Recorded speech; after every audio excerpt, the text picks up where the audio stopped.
Hey friends, welcome to Stocks and Crypto Plays. I'm talking about AMC stock. We have the new Q1 2023 earnings just released this morning, today on Friday. I have all the cliff notes, all the details for you. I'm going to make it quick, short, easy to understand. I did all the work for you. You didn't have to listen to all the boring entire call.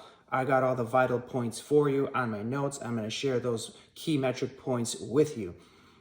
Just hit like, subscribe, add notifications, share the video with a friend. It's important for you to be informed about our company and about the stock that you own. The metrics are very important.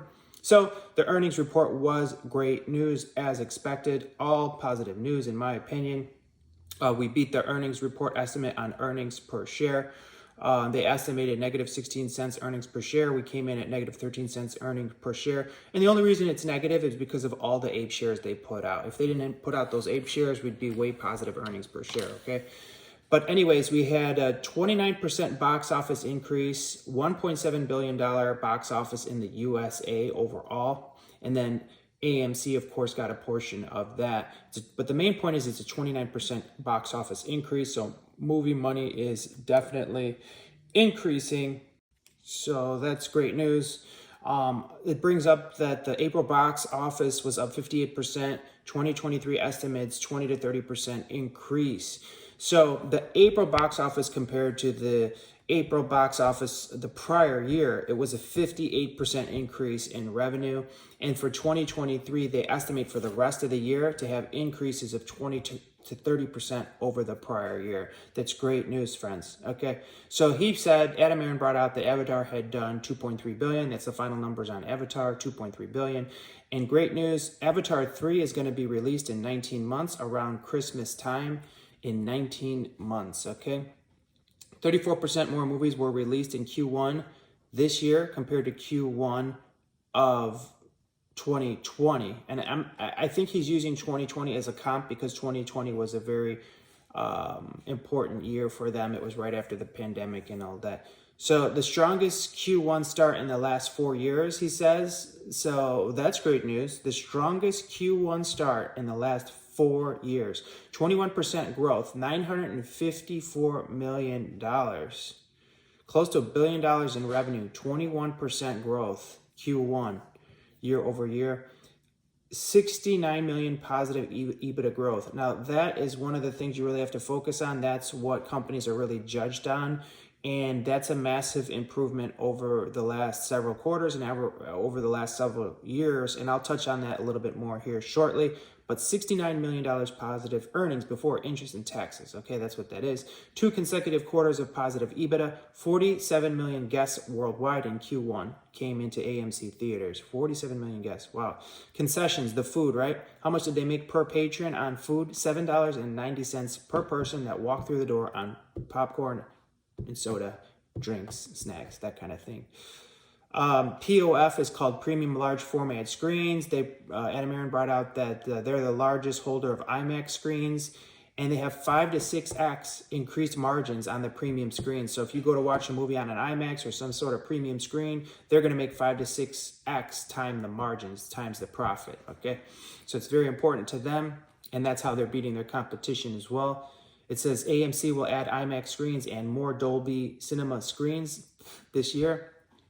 50% of U.S. screens will be laser displayed over the next 3 years, and they say that's going to put them ahead of their competition by miles and miles and miles.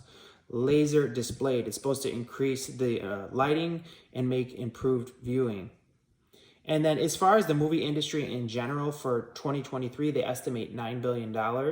And AMC is the #1 movie chain, so they should grab a large portion of that. So they wanted to point your attention to 2020, where the EBITDA was awful. It was negative 999 million. So basically, it was negative $1 billion EBITDA in 2020. Negative 292 million in 2021. Positive 46 million in 2022. Massive improvement in 2022. And we knew that. We had a good 2022. But take a look at 2023 so far. We had 60, what was it? Hang on, let me go back up here. I gotta hit reverse. $69 million already positive EBITDA in just Q1 alone. Compare that to 2020, we were negative $1 billion in earnings before interest and taxes. And already in 2023, We're positive of about 70 million in just Q1 alone, and we've got a big year ahead of us. We're going to have a great year, friends. So then the CFO came on and he said that food and beverage sales were up 32% this quarter versus last quarter, the same year. 22% attendance increase, $20.4 revenue per patron. So including your movie ticket and the snacks that you buy, each person that walks through the door of AMC is spending $20.40. Wow, per person. 25.1% total revenue increase. Look at those numbers. I'm going to repeat that. 25.1% total revenue increase. He brought out $7.90 food and beverage per person. It's at an all-time record on the food and beverage. Advanced laser projections, AMC popcorn, and AMC credit card are three major wins they have. And on the balance sheet, they said they set aside $126 million for the settlement lawsuit. And that has already been taken as an adjusted EBITDA loss. And we were still up close to $70 million, even by removing that $126 million. That shows you what a successful Q1 we've had. So as far as liquidity goes, they have $704 million in liquidity. And he spoke to holding a very large cash position, and it's not as large a cash position as I would have liked to hear about, but it is still good. $496 million in cash they hold, and $208 million of it is undrawn credit. It either is of undrawn credit or that's a separate. I'm not exactly sure. They weren't totally clear on that. But they said they definitely have $496 million in cash. So 224 non-GAAP cash burn. This will be improved the rest of the year. So a lot of people worry about the cash burn that AMC has each quarter. So for 2023, they had a cash burn of $224 million. But they say that will continue to go down, and they will continue to improve that quarter over quarter. And how so? Well, they're reducing debt. It says $208 million reduction in debt just in Q1 2023 alone. Very nice. They paid back $33 million in deferred rent, so they're getting closer and closer to paying off that deferred rent balance.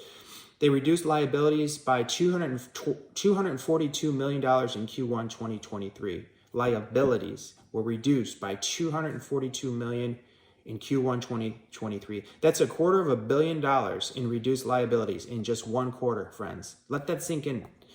$620 million reduction since 2022. Wow, look how far we've come. So since 2022, we've reduced the liabilities by close to $1 billion, $620 million, okay? We are in such a great position compared to 2022, and the stock was higher in 2022 than it is right now today. Ask yourself why. So they have plans to reduce liabilities each quarter going forward, and they brought out that they had closed 136 locations that were not performing up to their expectations, and they opened 55 new locations, okay? And those new 55 locations have outperformed the 136 that they closed. So by closing those bad locations, they didn't lose anything. They actually gained money by closing them. And then that was the CFO. And then back to the CEO, Adam Aron. He said for 2023, their focus has shifted from survival mode into thriving mode. That's great news. 4 new developments that he brings out was March 11th, popcorn launched, 550 locations in Walmart. Phase 2 started in April 29th, now in 2,600 stores at Walmart locations and on Walmart.com. And it's in the shelves, not just on end caps. And he believes that popcorn itself will become its own business in a sense for AMC, and a substantial one at that. And they will expand to other stores after the Walmart exclusive agreement ends. So if you don't like shopping Walmart, like I never will ever set foot into a Walmart ever. But you can always buy it at Walmart.com or wait for it to get expanded into other stores, which he said they will do once the exclusive agreement ends, but he didn't say what the exclusive end date was. They said the credit card's been a big success. Ape was used to raise cash to reduce the debt by $470 million. And then there's this thing called Hollywood Studio Streaming Services that help with creating movie content for like Netflix and Apple and stuff like that. They said they were increased the number of movies in theaters prior to their streaming services. So for example, if Netflix is going to make a movie, they're going to put it in theaters prior to it being on Netflix. So that could help the theaters make a lot of money. And he said that $2 billion of new content annually from these streamers like Amazon, Netflix, and Apple will be added into the movie business.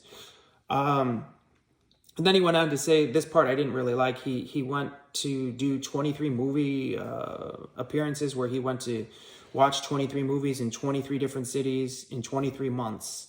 And, you know, my thought is he used our money for his travel and his time and his expenses.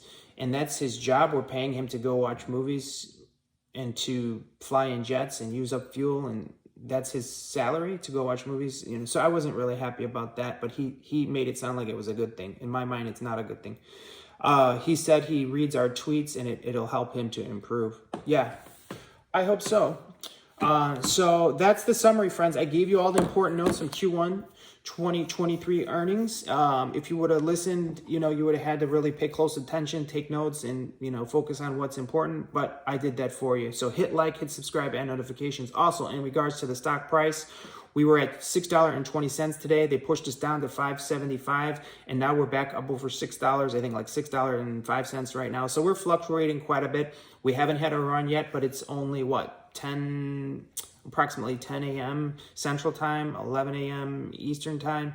So we'll see what happens. We should definitely get a nice run, a nice move to the upside today because we had amazing earnings. I think the dip down was just a fake out, and I think we're going to continue to move to the upside. And my goal is to get us to $8 as quickly as possible. And then we'll continue to create momentum from there. And I think we're going to do that. We're going to continue to move to the upside. All right, friends, we had some awesome, great earnings just reported. Great news, friends, okay? Hit like, subscribe, and notifications. Share the video with a friend.